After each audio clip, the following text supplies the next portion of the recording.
Hey everybody out there, you're tuned in to 91.8 The Fan. I am, of course, still your host, DJ Christmas, and I have with me a very special guest. Would you like to introduce yourself to the audience out there?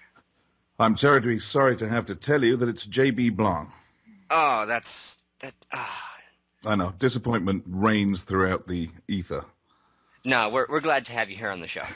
I'm delighted to be here and very honored. Thank you very much.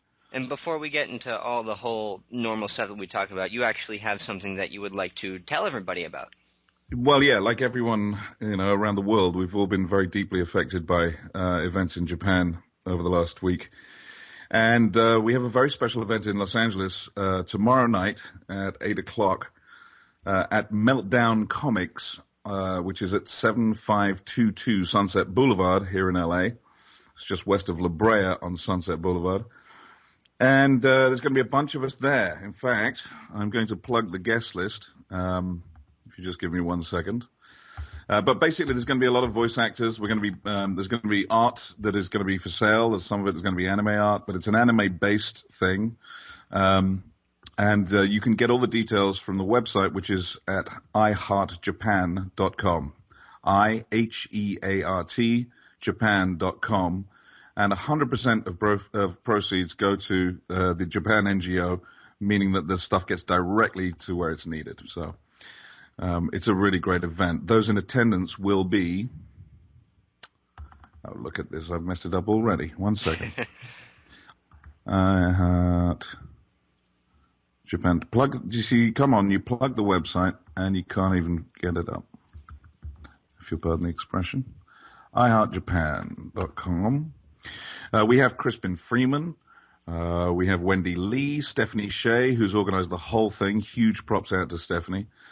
Liam O'Brien is going to be there. I believe Patrick Seitz is going to be there. I think Kyle Bear is going to be there. I'm going to be there. We're going to be signing stuff. And it should be a really, really fun little event. It starts at 8 o'clock, goes on till late. Please, if you're in the LA area, come along and offer your support. We'd be so, so grateful if we could see you there. Definitely. It's almost like a miniature convention. It's basically a mini con, yeah, which is great. Yeah, and it's all for a good cause, especially with all the stuff that's been happening in Japan this past week. Exactly. And just shocking images, I mean, there's been amazing stories of little miracles happening within that. And I don't know if you read about the 4-month-old baby that had been ripped from its parents' arms in the water and somehow survived, which they found yesterday. It's quite an extraordinary thing. So, our prayers and thoughts are with everyone in Japan right now. Definitely. And with that little side note out of the way, we can get down to the interview proper. All right. I'm ready, Doctor. All right. Now, you were actually born in France, raised in England. How did you end up here doing animation roles? It's a very good question. You ready for a long story? Of course. Those are the best kind. I was born in France, and my parents divorced when I was very young, and I ended up in England with my mother, where I went to school, and quickly discovered a love for theatre initially. I did a thing when I was about 16. I was very lucky. I knew what I wanted to do, which a lot of my friends didn't, and I felt very blessed in that. But it was basically a couple of good English teachers at my school who said, you know what, I think you're enough of a loudmouth and a show-off to probably do this. So why don't you have a go? And I joined a company called the National Youth Theatre in London, which is a very celebrated organization, which at the time was patronized by none other than Sean Connery, who I got to meet a couple of times, which was a great honor early on in my life. And I ended up at the Royal Academy of Dramatic Art, which is a very serious, very heavy-duty vocational theatre course, which I did for 3 years, and then embarked on a career in theatre. I did a bit of TV and a bit of film. My first ever movie role was actually with Anthony Hopkins in a film called Shadowlands. And tragically, I learned an early lesson that most actors do, and the scene ended up on the cutting room floor. But it was a great experience to start learning about how to do this strange thing called acting. And I had my own theatre company for a while, and I toured the UK, and I did some world tours, and I ended up at the National Theatre in London for 3.5 years, working with some amazing, incredible actors, people like Ian McKellen, Judi Dench, some pretty amazing people.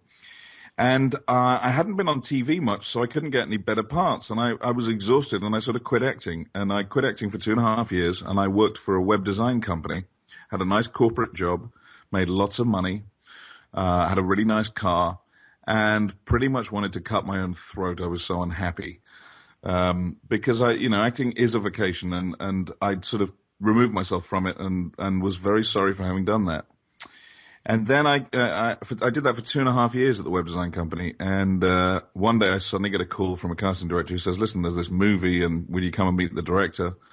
And I got it. And that was a movie called The Count of Monte Cristo. And I played Luigi Vampa, an Italian pirate.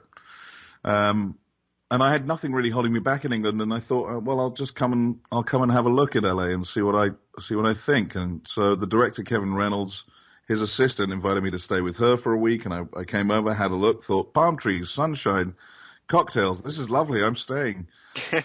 And so I did, and sort of embarked on trying to start my career again, really, because having not done much screen work, and mostly theatre, most casting directors here didn't really know what that was or what that meant, and so it was really starting again. And I had one friend in town, a lady called Victoria Harwood, who at the time was auditioning to play Sir Integra in a series called Helsing. And she said, "Why don't you come in and have a go?" And I came in and met, and I'd done a little voiceover in England, but not really very much. My voiceover career pretty much kicked off over here. And I went in and I met Jonathan Klein, a great pioneer of anime, and I ended up getting a couple of roles. One as a very bizarre evil priest, and the other is Enrico Maxwell, the sort of Vatican ambassador. And it started from there.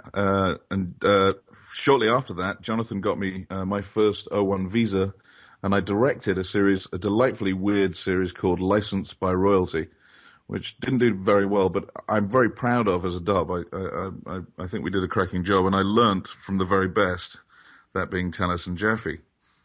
So I was dropped into a very kind of high-end group of people who loved their anime, who knew what they were doing, and I was very lucky to be in contact with that kind of, high-end talent early on, and it sort of went on from there. Absolutely, and especially getting into the industry as early on, you were in contact with a lot of high-up people. I've heard of Jonathan Klein and Tanis and Jaffe all over the place. Sure, yeah, I mean they're great, and Crispin was in that series, There was a lot of great talent in there, and it was a great thing to be part of, and it did very well as a series. And then more recently, I mean this was now, we're talking about probably about 9 years ago I would say.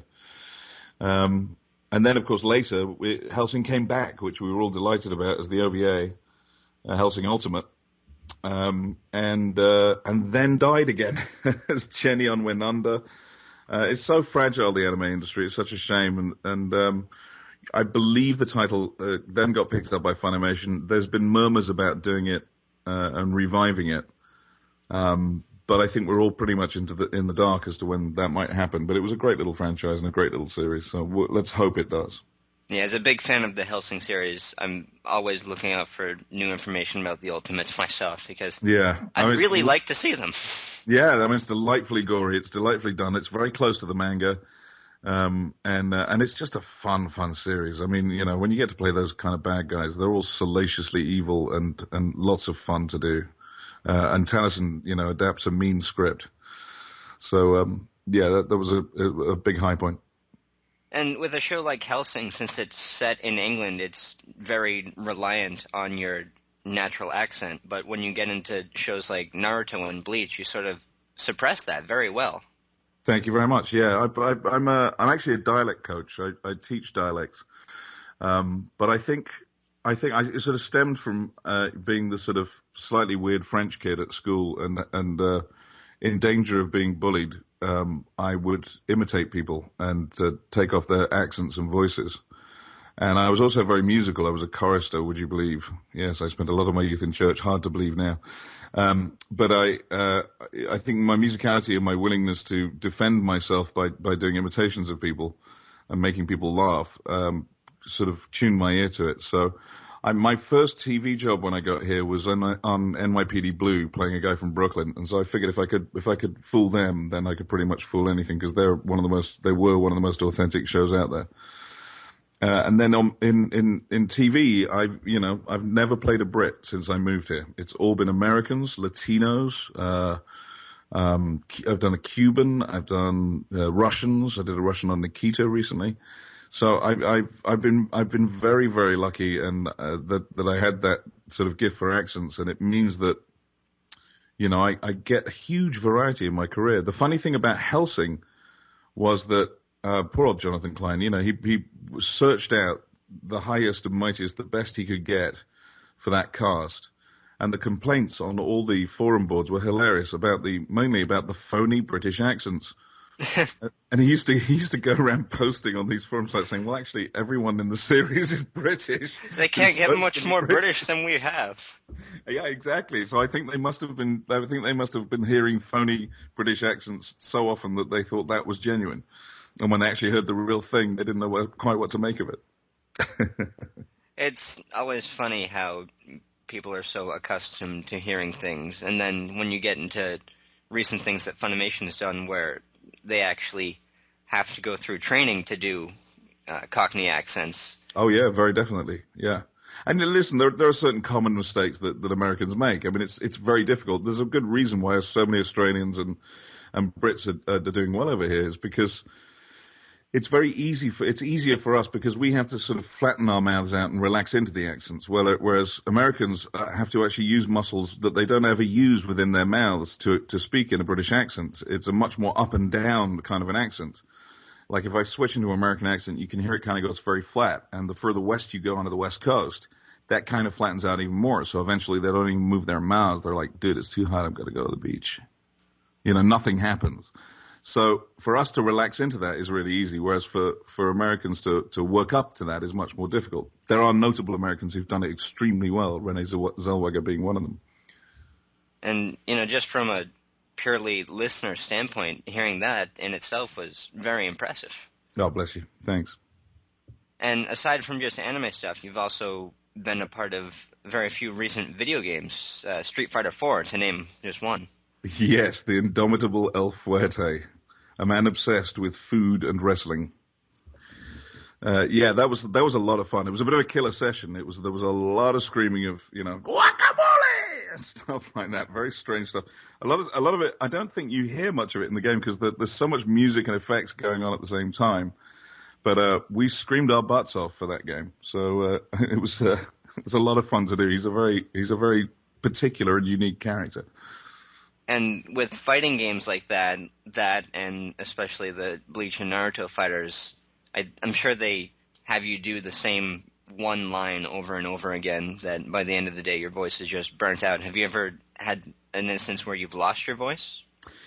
Yes. I mean, it's more difficult. You have to apply a lot of technique to avoid doing it. I've done several characters on World of Warcraft, and they're always difficult.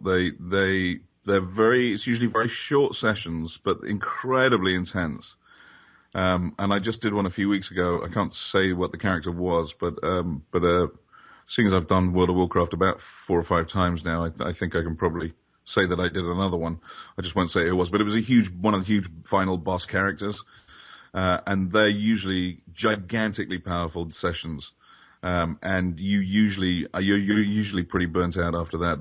Probably the worst one, and I share this with Fred Tatashaw, who I know you've had on before too, who is one of my favorite people on the planet, quite literally. He's the most amazing guy.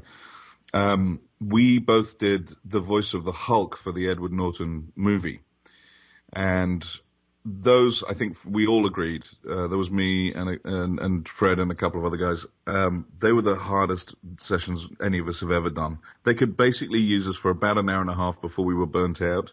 I then had to book out the next 3 days because I couldn't speak.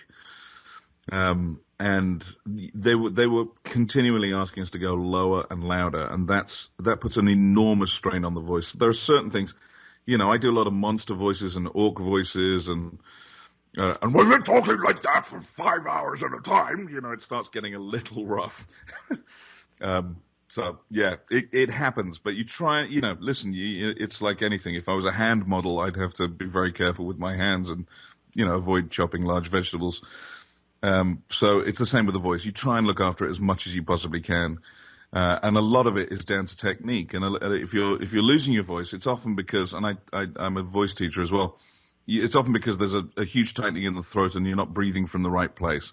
The throat has to be relaxed at all times. But I think I'm as good a technician as there is. And there are still sessions where it really does, it's bound to take its toll when you're screaming for that long. Absolutely. And since you're one of the few voice actors who also does on-camera stuff, what would you say is a real key difference other than voice acting is just your voice? Oh, God, there are so many differences, man. So many differences. I think you get – it's weird. I mean, here's what's great is that I'm very lucky. I'm one of the very few actors that does get to do a bit of everything. Right now I'm working on a giant franchise for a very big studio. I'm NDA'd up to the wazoo here, so I can't say anything. Of course. It's a giant game franchise for a very big movie studio, and it's all motion capture. And we're doing it over the course of, I think we're in our third month, and it's going to take about 6 or 7 months to do it all. And I do a few days a month. But that's a sort of cross combination of on-screen and voice acting. So the voice acting is very important that you're doing there, but you're also trying to consider, the physicality of what you're doing, exactly what your body's doing, how you're moving, and you're in this sort of completely imaginary environment. So whilst you're supposed to be standing on a cliff overlooking a ravine, you're actually standing on a box looking at some carpet. And so, imagination comes into play. On camera, you have to be a lot more subtle, facially. I think in a booth, you can use physically. I often move quite a lot physically in the booth. I try and keep, obviously right in front of the mic, but, screwing up your face, making facial expressions it does translate into the voice, and it depends on the character you're doing. And again, it varies from job to job. There are very naturalistic, shows that I've worked on, and there are giant monster shows or weird wizard, witch, bizarre characters, aliens, orcs, whatever you name it. I've done them all. So there are very different techniques. What people don't realize is that the microphone makes you more naked than a camera does. I actually think more is betrayed through the microphone than is through the camera, because the viewer is looking at the camera. They're looking at the screen. They have the visual sense and the oral sense going on at the same time. So it's sort of divided. If you're just listening, and if you're engineering, certainly from a directing point of view, if you're just listening, you can really hear every little. If you're not sincere for a second, it comes across immediately. So I think. People talk about differences in technique all the time. It's always acting. That's the kind of uniform thing. And anyone wanting to get into the business, get an acting training, get an acting training, get an acting training. And then when you've done that, get an acting training. Because that is the fundament of it all, I think. Almost whether you're doing commercials or video games or animation or TV or radio, whatever it is.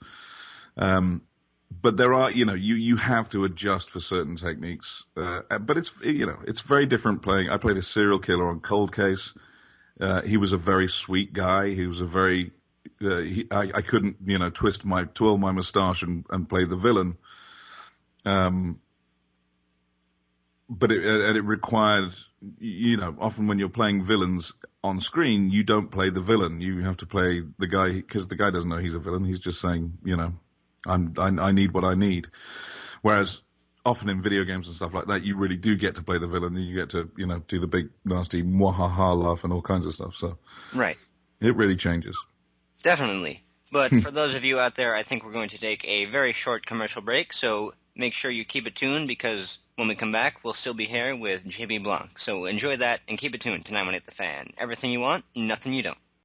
Hi, I'm Marsico X, proud member of the Team 4-Star Posse. When I'm not gallivanting around voicing naive Saiyans, perverted old men, and a bit of the odd vocal gender bending, I like to listen to 91.8 The Fan.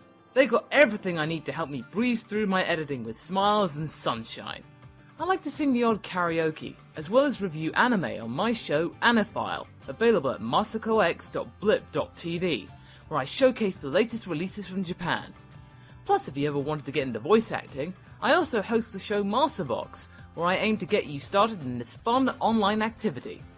So with that promotional canvassing out of the way, I return you to this stellar programming on 91.8 The Fan. Catch you later, and happy listening. Hey everybody, you're still tuned in to 91.8 The Fan. I'm still here, and so is my very special guest. JB Blanc. Hi, everyone. Of course. And we're just talking a little bit behind the scenes about all your special stuff. And you have your own personal website, which I have checked out already. But for those of you out there who haven't, could you enlighten them? Yeah, I have a little site that I throw up myself with a little help. It's at jbblanc.com. Very complicated. And you can catch more about me, see a few images, hear some demos. It's something that I swore when I built I was going to update very regularly, and of course haven't because I've been too busy. I'm also on Facebook. I think it's called JB Blanc's fan page, and I'd love to see you on there. I'll try and interact with fans as much as I possibly can on that. And I'm not a twit, I'm afraid. I don't Twitter or tweet. But maybe I will start one day. I don't know. We'll see. The jury's still out on that one. Yeah, we have a lot of people that say, oh, I have this, but I don't use that one. It's sometimes one or the other. For me, I just linked my Facebook to my Twitter, and that's how I update both. I update one and does the other. And it happens across the. I think that's probably a sensible way to go. I never really think that anyone's terribly interested in what I have to say. So it's, I have the Facebook page, and it was because, I was getting a lot of contact on my personal page, and I just wanted to keep that personal. So. Right, and we hear that a lot too, especially with voice actors. Sure. It's great to say hi at a convention, but they like their personal lives to themselves. I think everyone has a right to a personal life, don't they? Of course. One would hope so. And speaking of conventions, do you have any out there planned besides the I Heart Japan event tomorrow night? Well, here's the thing, DJ Christmas. It's a sort of anomaly. I don't know whether people are intimidated, but I do not get invited to conventions. And I've done a couple in my time, Anime Expo, but they've mainly been in town. But I would happily, if anyone was interested, I'd happily go and make an appearance and sign a couple of things.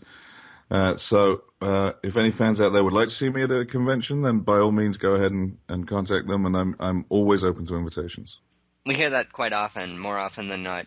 You have to market yourself, say, "Hey, I'm available. I'm perfectly open for this." Good. It's not something I'm very good at, but no. I mean, if I was asked, I'd be delighted. Well, that's very cool, and of course, you do. If you want to once again let everybody know about the special event happening over in California. Absolutely. It's tomorrow night in Los Angeles at Meltdown Comics, 7522 Sunset Boulevard. It is an event for Japan, and it goes directly to the Japan NGO Foundation, which makes sure that the money gets straight in. There will be art to bid on. There will be a plethora, a positive constellation of anime stars there to sign everything, including myself, Crispin Freeman, Wendy Lee, Liam O'Brien, Stephanie Shea, Patrick Seitz, and many, many more. It really is going to be quite a fun thing. I also want to plug a couple of things that I've had going on. Of course, feel free. Which is I'm currently doing some anime. You know what is great is that anime we felt has I know everyone's been talking about the death of anime, which would be horrific, but it certainly has faded. Just recently, there's been some stuff coming back, which is just great to hear. I've been doing some stuff on a series called Speed Racer, some Gundam Unicorn. There's a new series of animes linking up with Marvel, and I can't tell you what I've done, but I've been involved heavily in Wolverine and Iron Man. That sounds very promising because it's fantastic. I hope I haven't blown any whistles there, but I haven't signed anything, so I'm pretty sure I'm okay. But it's a very fascinating little project and could be really interesting. I also did a series that you can get on DVD, which is a very good series called Black Panther, which was a comic for many years, and a guy called Reginald Hudlin is behind that. They've basically animated the comic, and it looks fantastic. Jaimin Hunsu, well-known Hollywood actor, plays the Black Panther, and I play most of the villains, and that's available on DVD. It's a great, great series. Game-wise, recently I've been doing some Old Republic stuff. Recently we've had Dante's Inferno out, Darksiders, and I've been doing some obviously some World of Warcraft stuff as well, and the giant game that I can't tell you about, which is a great game and will be fun. And then, of course, there's always the staple Naruto game now that Sasori's... That's right. I'm actually... Yeah, large tomorrow. Staple. That's right. Yeah, that keeps coming back with good old Pakun. Don't call me puppy. There's him. My favorite character seems to have disappeared forever, which was Sasori. And there's a Bleach movie happening as well, and I think I'm recording on that tomorrow. I've been looking forward to a new Bleach movie. Yeah, so I think that's in the pipeline. Very awesome. But as we are nearing the end, we do have one final thing before we let you go, and that is we would like to ask you if you would be willing to participate in a 91.8 The Fan tradition.